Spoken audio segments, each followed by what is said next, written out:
Hi guys, so before we get started, we unfortunately have to talk about something pretty serious. As you can probably tell from my voice, I'm American. Living in this country for the past few years has been really scary as a lesbian woman because my rights and the rights of others like me are constantly being threatened by our leaders. A few days before this video went up, the Supreme Court decided to overrule the decision of Roe v. Wade. Basically, that means that abortion is no longer legalized throughout the entire country. This is a huge step backwards for America because this is basically our government telling us that women are second-class citizens who don't deserve bodily autonomy. One of the Supreme Court justices who voted to take away women's basic rights is also threatening to take away contraceptives and our right to gay marriage. I and many other Americans are terrified of what the future holds for us. Right now I live in Florida, which will probably ban abortions. I'm about to move to New York soon, so I'll be safer then, but obviously I'm still worried about people who are here and people just throughout the country in general. I know some people get frustrated when I bring up serious topics and politics in my silly little Genshin videos, but this is way more important than some video game. You need to hear about this kind of stuff even if it makes you uncomfortable and even if it's not what you want to hear. People are suffering because of this, and I want my audience to be the kinds of people who will actually want to do something about it. So unfortunately you need 10,000 subscribers to make a video into a fundraiser on YouTube, and I only have 7,000, so I can't make this video a fundraiser. But for this video, I'm gonna donate all the money it makes to Planned Parenthood. Planned Parenthood is an organization that helps people have safe abortions and gives information on STDs, contraceptives, and consent. If you can, please donate to them and or other helpful charities and organizations. I also talked to other Genshin lore content creators about fundraisers for Planned Parenthood, so I'm not the only one. I know Ashikai's gonna do a fundraiser for Planned Parenthood on her next video, so please go over there and support her next video. Thanks so much for listening to this, and enjoy the video!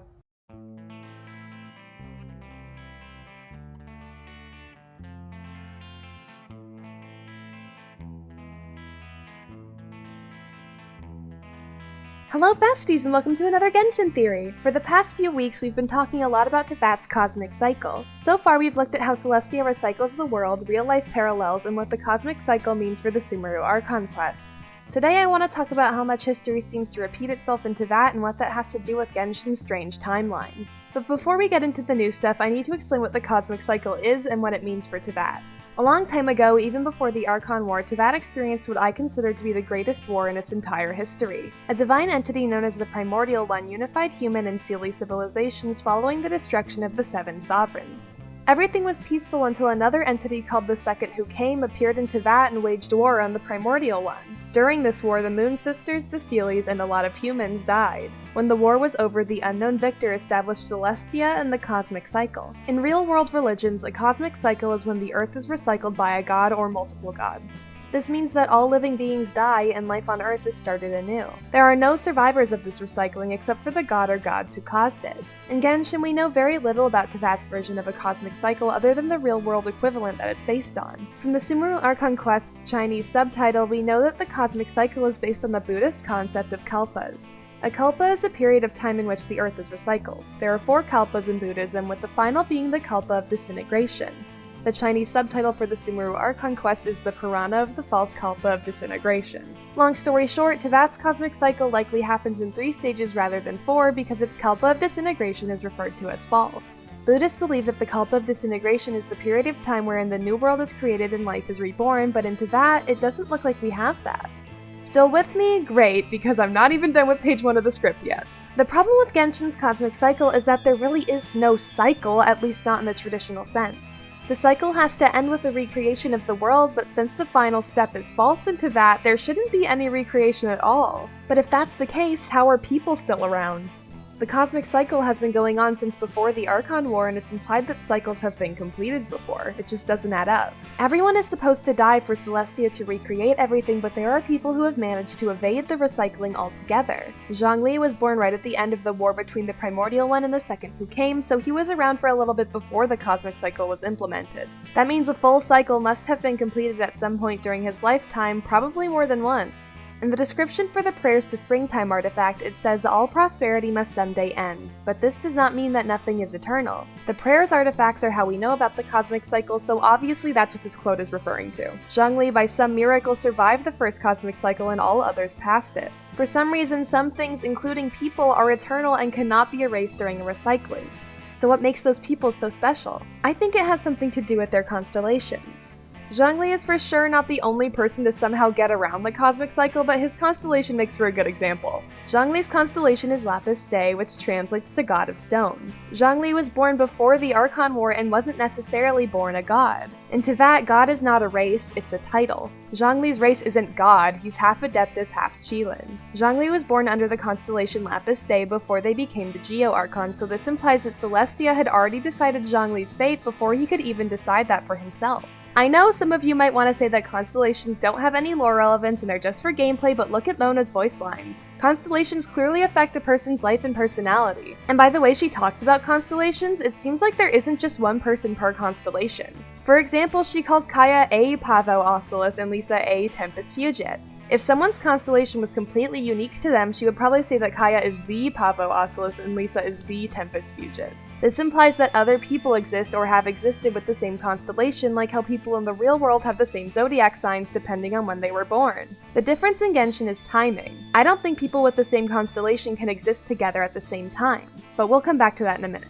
This isn't the first time we've talked about fate. The first known civilization to exist after Celestia created the cosmic cycle was Selvin Dagnir. Selvin Dagnir's final princess was given the ability to see the future by her mother when she was born. She dreamt that Durin would destroy the mountain that she and her people called home before Conria even existed. Following this premonition, Skyfrost Nail dropped on Selvin Dagnir. I assume the princess saw other future events before this one, so why would Celestia suddenly destroy her entire country because of one little premonition? It's because it tampered with the fate that was already predetermined for Selvin Dagnir. In my videos about Teyvat's timeline, I talked about how Celestia's attack on Selvin Dagnir was an early attempt to take out Conria. Something from Conria appearing in the princess's vision before the country was established isn't necessarily the problem because technically she did correctly see the future. It's that this wasn't the future that Celestia had planned for Selvin Dagnir. That would explain why Conria is so important. Celestia easily could have just dropped another nail on Conria and called it a day, but they instead instigated a world war against them, the effects of which are still around today.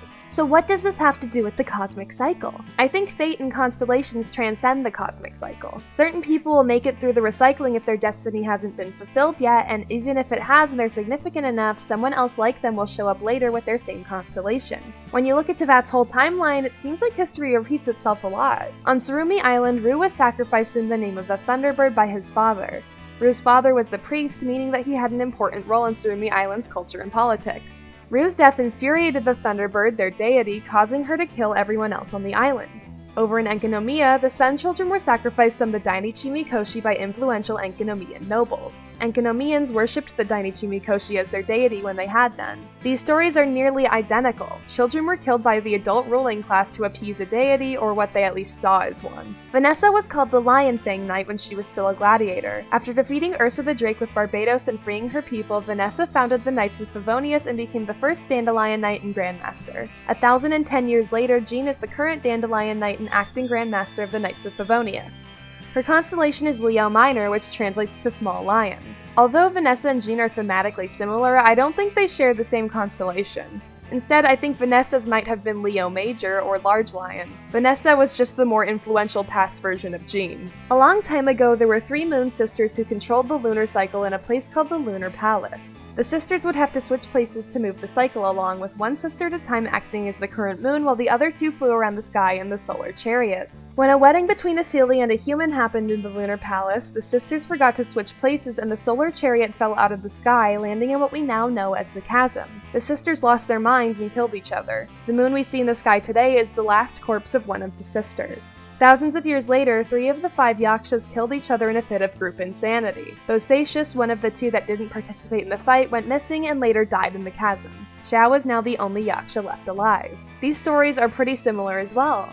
3 people in a powerful group went crazy and killed each other, leaving something behind to die in the chasm and another thing to still be here today. Guizhong was the smartest person around during the Archon War. She put all of her knowledge into a stone dumbbell, the weapon Memory of Dust, then told Morax that if he figured out how to open it, he would learn everything that she knew. Guizhong later died early on in the war. The last thing she ever told Morax was to forget about opening the dumbbell and seeing what was in there. Guizhong's death is suspicious. We don't know if she was murdered or if her death was an accident. She died at a time when huge landslides destroyed Whaley Assembly, but given the tension in the area at the time, some people think that she was murdered. Personally, I think Celestia caused these landslides and killed her at the same time, so it wouldn't look like they got rid of her for knowing too much. There is already a precedent for Celestia killing people who have learned too much about how the world works. Thousands of years in the future, Lisa graduated from the Sumura Academia as the smartest student they had seen in 200 years.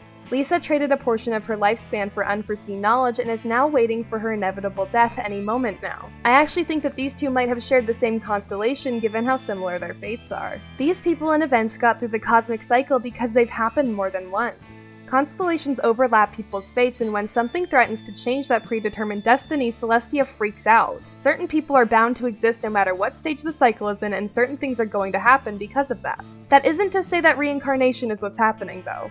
I don't think that Jean is just Vanessa reincarnated. Not only would that take away from the value of their individual stories narratively, but it would undo what the whole point of the cosmic cycle is. Recycling happens so the Earth can be cleansed and restarted, but some constellations are just strong enough to have similar people exist throughout different cycles. Jean isn't a reincarnation of Vanessa, but just someone who shares a similar constellation. Of course, there are exceptions to that. We talked about Zhongli and their constellation earlier. Zhongli was born before the cosmic cycle existed and managed to survive getting recycled. I don't think this has any special meaning other than Zhongli is just immortal, that's it. Adepti are an immortal race and Zhongli is included in that as a half Adeptus. He just happened to not get recycled because he can't die from something like that, especially when Celestia had already decided that they wanted him on their side. If Zhongli were to actually be killed, then the same rule from before would apply to them. In the next cycle, someone else will be born under Lapis Day and fulfill the same role that Zhongli does now. I think A already told us everything we need to know about getting past the cosmic cycle. She says that eternity is the closest to the heavenly principles, which we all understand to be Celestia. The Prayers to Springtime artifact mirrors this perfectly. All prosperity must someday end, but this does not mean that nothing is eternal. At the end of a cycle, the earth shall be renewed.